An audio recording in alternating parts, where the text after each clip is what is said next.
নমস্কার, আপনারা দেখছেন জেলার ১ নম্বর online TV channel Birbhum RC TV. আপনাদের সঙ্গে আমি শুভাশিস। শুরু করছি আজকের সংবাদ। বিস্তারিত সংবাদে যাবার আগে দেখে নেব সংবাদ শিরোনাম। ইমাম সংগঠন ও তৃণমূলের পক্ষ থেকে ওয়াকফ বিলের বিরুদ্ধে প্রতিবাদ মিছিল মুরারোয়ে। খেলা শুরু হলো, মেরা জবান হি মেরা শাসন হ্যায়, বললেন অনুব্রত।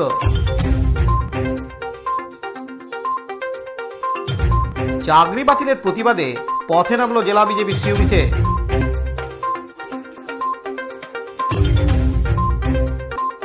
হারিয়ে যাওয়া টাকা ফেরত দিল দুবরাজপুরের সিভিক ভলান্টিয়ার।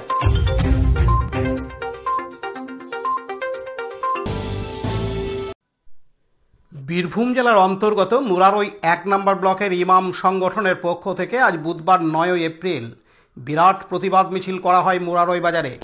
ওয়াকফ বিলের বিরুদ্ধে আজ সকাল ৯:৩০ নতুন বাজার মোড় থেকে মিছিল শুরু হয়। সেই মিছিল গোটা বাজার পরিক্রমা করে আন্ডারপাস দিয়ে ভাদেশ্বর বাস স্ট্যান্ড হয়ে মুরারোই পশুহাটে গিয়ে শেষ হয়। এদিন উপস্থিত ছিলেন এলাকার ইমামগণ এবং মুরারোই ১ নম্বর ব্লকের তৃণমূল কংগ্রেসের ব্লক সভাপতি বিনয় কুমার ঘোষ, স্থানীয় বিধায়ক ডাক্তার মোশাররফ হোসেন, জেলা পরিষদের সদস্য প্রদীপ কুমার ভকত, তৃণমূল কংগ্রেসের সংখ্যালঘু সেলের রাজ্য সম্পাদক আলী মুর্তজা খান, জেলা পরিষদের কৃষি কর্মাধ্যক্ষ সিরাজুল ইসলাম খান ও এলাকার নাগরিকবৃন্দ। উল্লেখ্য, আজ ওয়াকফ বিলের বিরুদ্ধে যে প্রতিবাদ মিছিল ছিল তার পরিপ্রেক্ষিতে রেলগেটের ভিতরে ঢুকে রেল অবরোধ করার কথা ছিল, কিন্তু তার জন্য রেলের বিরাট পুলিশ বাহিনী রেলগেটের দুদিকে মোতায়েন করা হয় যাতে রেল অবরোধ করতে না পারে। দীপু মিয়ার রিপোর্ট, বীরভূম আরসি টিভি, মুরারোই। এখন বিজ্ঞাপন বিরতি, ফিরে আসছি বিরতির পর।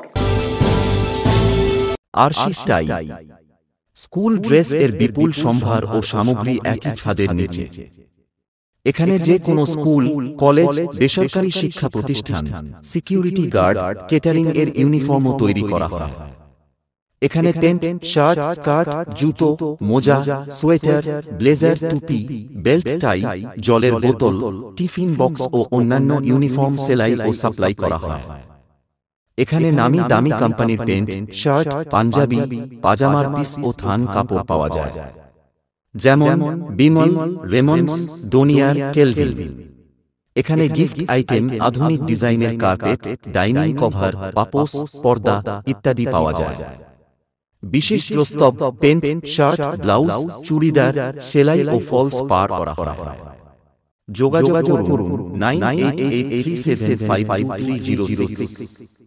ঠিকানা দুবরাজপুর ফ্যাশন এক্সপ্রেসের পাশে। ফিরে এলাম বিরতির পর। খেলা শুরু হলো, মেরা জবান হি মেরা শাসন হ্যায়। ব্যাট কাঁধে হুঙ্কার জেলা তৃণমূল কংগ্রেসের সভাপতি অনুব্রত মণ্ডলের। কিন্তু ২৬-এর বিধানসভার আগে কাদের উদ্দেশ্যে গর্জন কেষ্ট মণ্ডলের? সমালোচনা তুঙ্গে জেলার রাজনৈতিক মহলে। বীরভূমের বোলপুর জেলা তৃণমূল কংগ্রেসের সভাপতি অনুব্রত মণ্ডলের গড় হিসাবে পরিচিত ঘরের মাটিতেই গতকাল মঙ্গলবার ৮ এপ্রিল সন্ধ্যায় একটি ক্রিকেট টুর্নামেন্টের উদ্বোধনী অনুষ্ঠানে গিয়েছিলেন পশ্চিমবঙ্গ গ্রাম উন্নয়ন পর্ষদের চেয়ারম্যান অনুব্রত মণ্ডল। উদ্যোক্তাদের অনুরোধে ব্যাট হাতে মাঠে নামেন অনুব্রত মণ্ডল। বীরভূম জেলা তৃণমূল কংগ্রেসের সভাপতি অনুব্রত মণ্ডল জেল মুক্তির পর সাংবাদিকদের মুখোমুখি হয়ে কার্যত হুঙ্কার দিতে শোনা গেল। তিনি বলেন, খেলা শুরু হলো, মেরা জবান হি মেরা শাসন হ্যায়। এদিন তিনি আরো জানান, খেলা শুরু হলো, মেরা জবান মেরা শাসন, খেলা হবে। কাজী আমিরুল ইসলামের report, Birbhum RC TV, Bolpur. এখন বিজ্ঞাপন বিরতি, ফিরে আসছি বিরতির পর। সব থেকে ভালো চিকিৎসা সবচেয়ে কম খরচে, সবচেয়ে কম খরচে। সব থেকে ভালো চিকিৎসা সবচেয়ে কম খরচে, সবচেয়ে কম খরচে। বিশ্বমানের স্বাস্থ্য পরিষেবা মিলবে দিনে রাতে, বিশ্বমানের স্বাস্থ্য পরিষেবা মিলবে দিনে রাতে। মণি মহেশ হসপিটাল, মণি মহেশ হসপিটাল, মণি মহেশ হসপিটাল, মণি মহেশ হসপিটাল। মণি মহেশ হসপিটাল, দুবরাজপুর, বীরভূম। ফিরে এলাম বিরতির পর। প্রায় 26,000 চাকরি বাতিলের প্রতিবাদে পথে নামল বীরভূম জেলা বিজেপি। গতকাল মঙ্গলবার 8 এপ্রিল মিছিল শুরু হয় সিউড়ির বড়বাগান থেকে।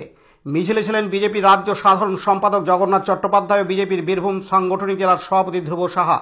সিউড়িতে ডিআই অফিসের সামনে গেট ঠেলে ভিতরে ঢুকে তালা ঝুলিয়ে দেয় জেলা বিজেপি নেতৃত্ব। ডিআই অফিসে অবস্থান বিক্ষোভে বসে বিক্ষোভকারীরা। এদিকে চাকরি হারানো এক শিক্ষিকা ডিআই অফিসে বিক্ষোভ হয়েছে শুনতে পেয়ে ছুটে আসেন। কথা বলেন বিজেপি নেতৃত্বের কাছে। যোগ্য হওয়ার পরও কেন চাকরি গেল? আক্ষেপ ওই শিক্ষিকার। রাজনীতি নয়, কিন্তু যে চাকরি ফিরিয়ে দেবে তার কাছেই যেতে প্রস্তুত। ভলেন্টারি সার্ভিস দেবেন না বলেও জানালেন ওই শিক্ষিকা। এদিন তিনি আরও জানান,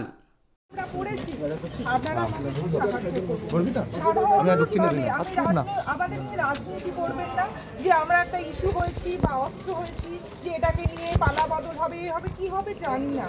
আমরা সামাজিকভাবে অসম্মানের নিয়ে জীবন কাটাচ্ছি এবং অর্থনৈতিক সংকটের মুখে পড়েছি। আমি 5টা জেলা পেরিয়ে এখানে চাকরি পেয়েছি, চোরগুলো ঢুকেছিল বলে, না হলে আমি বাড়ির পাশেই হয়তো পেতাম। আমার আগে অনেকেই দুর্নীতিগ্রস্ত আছে, সেই জন্য এখানে এসেছি। দোষটা কোথায়? কি ভুল করেছি? কাউকে টাকা দিইনি, কোনো এজেন্টকে চিনি না, সেটা দোষ আমার। সেই দোষে আমার চাকরি যাচ্ছে। আপনারা আমাকে বাঁচান। মানে আমি কোনো ব্যানারের আন্ডারে নয়, আমি আপনার বিজেপি, তৃণমূল, সিপিআইএম কাউকে নয়, সাধারণ নাগরিকদের কাছে আমার এটা স্বনির্বন্ধ অনুরোধ, আমাদের বাঁচান। এই অবক্ষয় আর নেওয়া যাচ্ছে না। আর আমাদের জীবনটা শেষ হয়ে গেল কেন? কোন দোষে কি করেছি? আপনার কোন জেলায় বাড়ি? আমার দক্ষিণ 24 পরগনায় আমার বাড়ি, কিন্তু আমি 5টা জেলা পেরিয়ে আজকে বীরভূমে। আমি করমকাল এসে শিক্ষা ভবনে। হ্যাঁ, আমি ছুটে কেন এসেছি জানেন? পরিবেশ 11-12 আমার বাড়ি এই পাশে। আমি যে সবাই মাত্র একটা ফ্ল্যাট থেকে ধর করে থাকার চেষ্টা করছি। হঠাৎ শুনতে দেখুন, সংবাদ মাধ্যমের বন্ধুরা আপনারা এসেছেন, এই দিদিভাই যিনি একজন যোগ্য প্রার্থী, আমাকে কোনো ব্যানারের আন্ডারে এবং করবেন না। উনি একেবারেই তিনি ভারতীয় জনতা পার্টির সঙ্গে তার কোনো যোগ নেই, কিন্তু তার মনস্তত্ত্বটা বুঝুন। আমাদের আজকে যে লড়াই, এই দিদিভাইদের জন্যই লড়াই। কেন তারা সাফার করবেন? আজ সুপ্রিম কোর্টের প্রধান বিচারপতি, মহামান্য বিচারপতি সঞ্জীব খান্না তো এটাই চেয়েছিলেন। স্কুল সার্ভিস কমিশনকে বলেছিলেন যে যোগ্য আর অযোগ্যদের তালিকাটা করে দিন, সেগ্রিগেশনটা করে দিন। কিন্তু যে চাকরি ওরা বিক্রি করেছিল, সেই বিক্রির চাকরির পিঠ বাঁচাতে, চোরগুলোকে বাঁচাতে, চোর শিক্ষকদের বাঁচাতে এই দিদি ভাইদের মতো যোগ্যদের কাছে ওরা বঞ্চিত করলো। এবং জাস্টিস সঞ্জীব খান্নার কাছে কোনো কিছু। আমরা সেই কারণেই বলছি যে দায়ী মমতা। আর এই দিদি ভাই সহ সারা বাংলা দাবি তুলছে যে সেই কারণে আপনাকে পদ ছাড়তে হবে। এই যে অপশাসন, আমাদের দিদি ভাইয়ের মুখে শুনুন, তাদের অসহনীয় ব্যথাটা শুনুন। একটা দোষ, একটাই যে 17 দফা দোষ বা বলছে অ্যালিগেশন নিয়ে আসছে, যে একটা দোষ যদি আমাদের প্রমাণ করতে পারে যে হ্যাঁ আমার এই একটা দোষ আছে বা একটা 1% দোষ আছে, তাহলে আমি নিজে চাকরি ছেড়ে দেব। কোনো দোষ নেই, আমার চাকরিটা গেল আমাদের ভারতীয় বিচার ব্যবস্থার কাছে, এটাই আমার প্রশ্ন। কেন উনি ভলান্টারি সার্ভিস দেবেন? কেন আমার চাকরি 16 সাল থেকে চাকরি করার পর কেন উনি ভলান্টারি সার্ভিস দেবেন? মুখ্যমন্ত্রী যে যোগ্য অযোগ্যদের নামে মিটিং করে কেন তিনি এই আশ্বাস নিয়ে বাড়ি ফিরবেন না যে তার চাকরিটা সুরক্ষিত? উনি চিট ফান্ড মামলার যারা মামলাকারী ছিলেন, সেই চিট ফান্ড ডুবে যাওয়ার পর মুখ্যমন্ত্রী রিলিফ ফান্ড থেকে তাদের টাকা দিয়েছিলেন। কেন মুখ্যমন্ত্রী রিলিফ ফান্ড থেকে যতদিন পর্যন্ত না মামলা নিষ্পত্তি হচ্ছে যোগ্য প্রার্থীদের চাকরির বেতন দেওয়া হবে না? উনি তো পাশে থাকেন। আমাদের আন্দোলনের অভিঘাত শুনে উনি ছুটে এসেছেন আমাদের কাছে। কোথায় যাবেন ওরা? আমরা তাদের জন্য আওয়াজ তুলছি এবং সেই কারণেই আমরা নবান্ন অভিযানের ডাক দিয়েছি যে পতাকা ছাড়া দরকার হলে যাক, পতাকা নিয়ে আমরা যাবো। এই ধরনের যোগ্য পরীক্ষার্থী যারা আছেন, যারা প্রতারিত হয়েছেন, এবং এরা তো 19,000, 26,000, 6,000 যোগ্য অযোগ্যের বিষয় না, যে 23 লক্ষ পরীক্ষার্থী যে শিক্ষক এবং অশিক্ষক কর্মীর জন্য 16 সালে পরীক্ষা দিয়েছিলেন, আজকে প্রত্যেকে প্রতারিত মনে করছেন।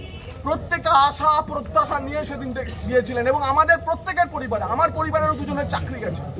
তাদের সামনে মুখ দেখাতে পারছি না। যখন জিজ্ঞেস করছে দাদা তোমরা আন্দোলন করছো, কিন্তু আমি তো যোগ্য ছিলাম, আমার চাকরি কিভাবে চলে গেল? কি জবাব দেবো তাদের কাছে? সেই কারণে সারা বাংলা আওয়াজ তুলেছে, মমতা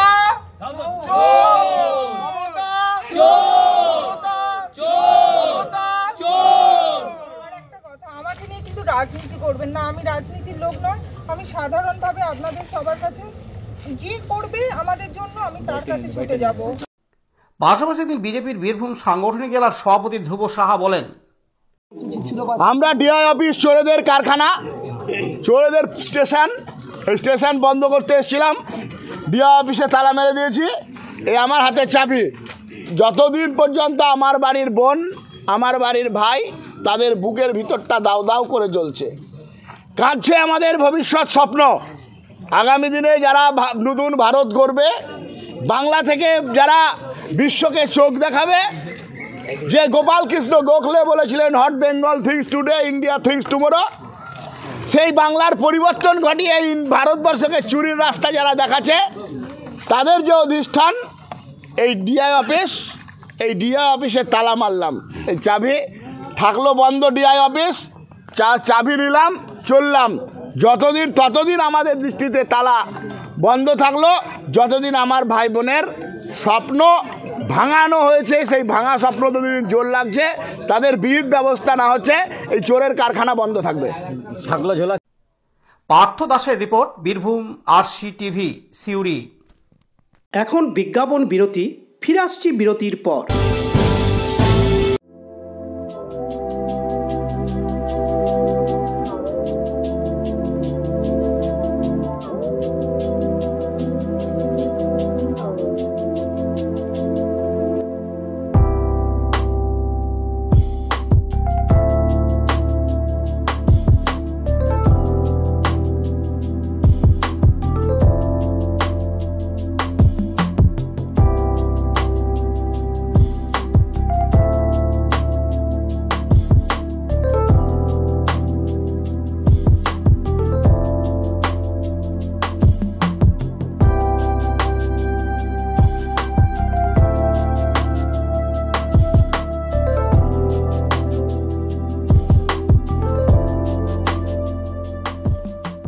ফিরে এলাম বিরতির পর। রাজ্য জুড়ে সিভিক ভলেন্টিয়ার নিয়ে যখন নানান চর্চা চলছে, তখন দুবরাজপুরের এক সিভিক ভলেন্টিয়ারকে অন্য ভূমিকায় দেখা গেল। কুড়িয়ে পাওয়া 33,000 টাকা ফিরিয়ে দিলেন দুবরাজপুরের বালিজুড়ি গ্রাম পঞ্চায়েত এলাকার এক সিভিক ভলেন্টিয়ার। যে সিভিক ভলেন্টিয়ার টাকা ফিরিয়ে দিলেন তার নাম সুব্রত দাস। স্বভাবতই হারিয়ে যাওয়া টাকা ফিরে পেয়ে খুশি মা ও ছেলে। তারা ধন্যবাদ জানান পুলিশ ও সিভিক ভলেন্টিয়ারকে। জানা গেছে আজ বুধবার 9 এপ্রিল দুপুরে বালিজুড়ি গ্রাম পঞ্চায়েতের মহুলা গ্রামের রেখা ঘোষ তার ছেলে মনোজিৎ ঘোষকে সঙ্গে নিয়ে লোনের টাকা পরিশোধ করতে এসেছিলেন মঙ্গলপুর গ্রামের বালিজুড়ি গ্রাম পঞ্চায়েতের ভেতরে থাকা পশ্চিমবঙ্গ গ্রামীণ ব্যাংকে। গ্রামীণ ব্যাংকে লোনের টাকা পরিশোধ করতে গিয়ে দেখেন টাকা ভর্তি ব্যাগ নেই। একসঙ্গে এত টাকা না পাওয়ায় মা ও ছেলে কি করবেন খুঁজে পাচ্ছিলেন না। তারপর তারা দুবরাজপুর থানায় আসেন এবং সেখানে এসেই জানতে পারেন সিভিক ভলেন্টিয়ার সুব্রত দাস তাদের হারিয়ে যাওয়া 33,000 টাকা থানায় জমা দিয়ে গেছেন। আজ বুধবার 9 এপ্রিল বিকেলেই মা ও ছেলের হাতে দুবরাজপুর থানা পুলিশের পক্ষ থেকে হারিয়ে যাওয়া 33,000 টাকা তুলে দেওয়া হয়।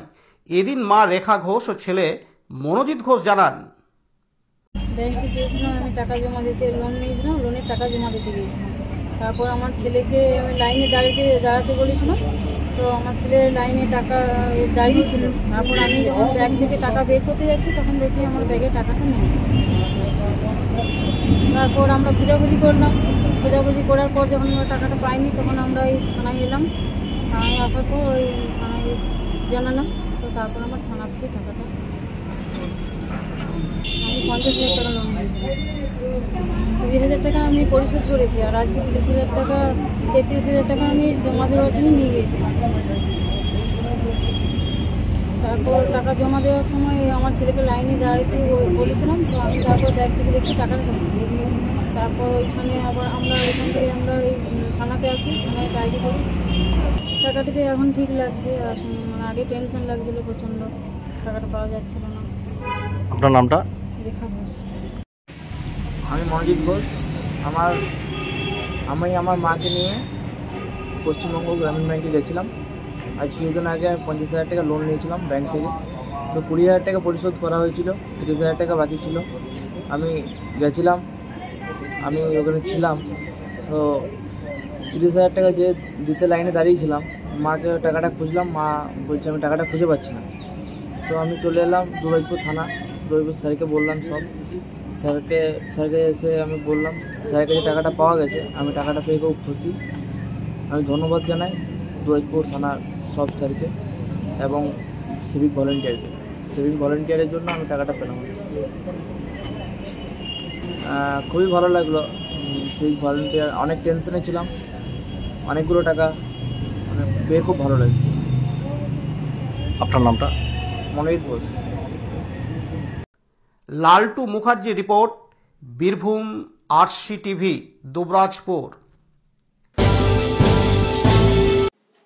আজকের সংবাদ এই পর্যন্ত।